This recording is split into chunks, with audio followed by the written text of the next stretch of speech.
Good morning, student.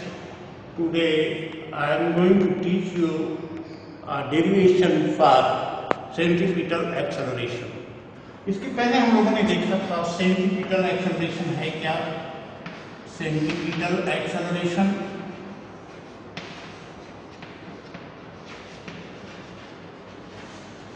हमने कहा था कि acceleration acting towards the centre of circular path is called centripetal acceleration. Circular path के centre की तरफ जो एक्सेलरेशन वर्क करता है उसे हम सेंट्रीपिटल एक्सेलरेशन बोलते हैं। अब देखो, ये इसके डेरिवेशन हमको निकालना था। ये है आपका कोई सर्कुलर पाथ जिसमें कोई ऑब्जेक्ट चल रही है। ये इसका सेंटर O है। पहले ये P0 स्थिति में थी, यहाँ इसका वेग V1 था। अब ये P1 स्थिति में पहुंची तो इसका वेग V2 है। देखो, इसकी जो वेलोसिटी है वो डिफर कर रही है, लेकिन स्पीड सेम है, because mod of V1 equal mod of V2, तो यूनिफॉर्म सर्कुलर मोशन है। अब यहां से आप देखो, हमने कहा था कि ये V2 और ये V1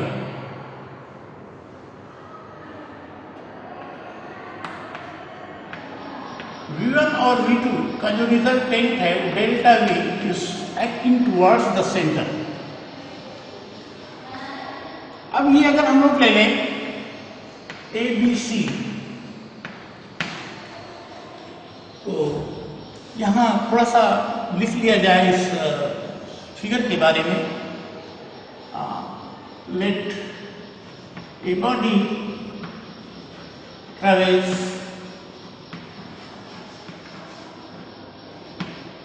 with speed V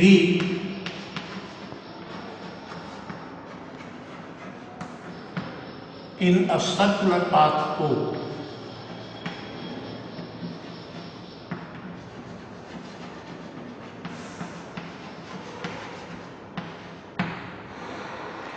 At P0 and P1,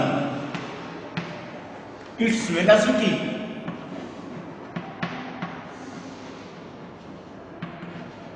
is V1 and V2.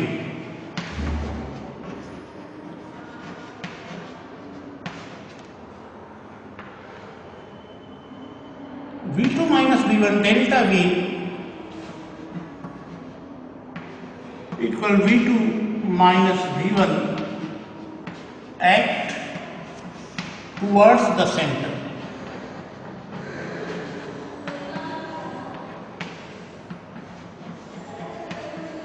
Now in triangle OP0 P1 and triangle ABC,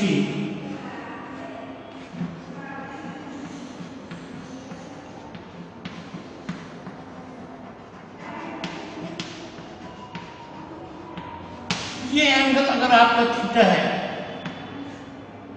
तो स्टूडेंट, ये एंगल अगर थीटा है तो ये 180 माइनस थीटा होगा, और इनके बीच का ये जो एंगल होगा वो थीटा होगा। तो ये आपका थीटा होगा। मीन्स इसको अलग से देख लिया जाए। देखो,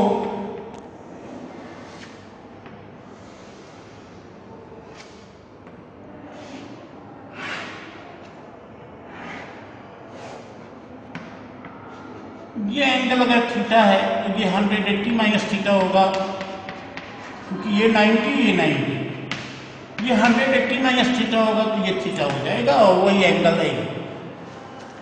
तो angle P1O P0 equal angle BAC equal theta.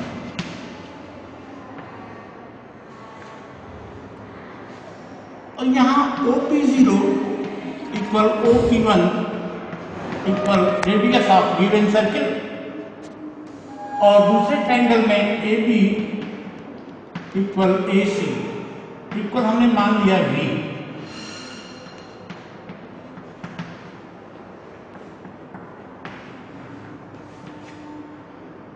अब इन दोनों ट्रायंगल को अगर हम लोग ले लें, ये सिंगल ट्रायंगल है, उस कंडीशन में इनके आर्म्स की रेशियो बराबर होगी। तो P0 P1 अपान OP0 इक्वल, वहां इस डेल्टा आप देखो BC अपान AB। P0 P1 ये आपका डेल्टा S अगर है, आप चलिए डिस्टेंस है इस पर, तो डेल्टा S बाई ये रेडियस है सर्कल की, R equal BC delta V upon AB, भी हम कह लेंगे dividing by delta T।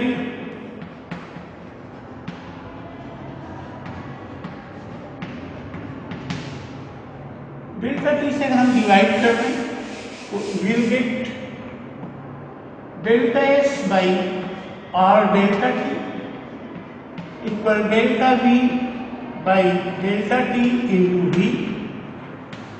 Delta S by delta T is velocity और delta V by delta T is acceleration, और acceleration A equal V square by R, this is centripetal acceleration.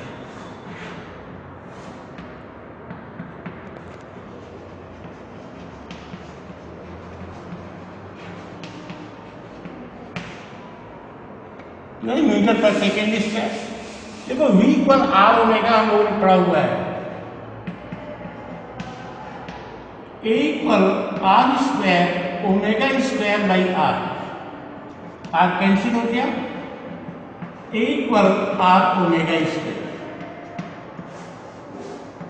Omega equal 2 pi n पढ़ेंगे हम लोग,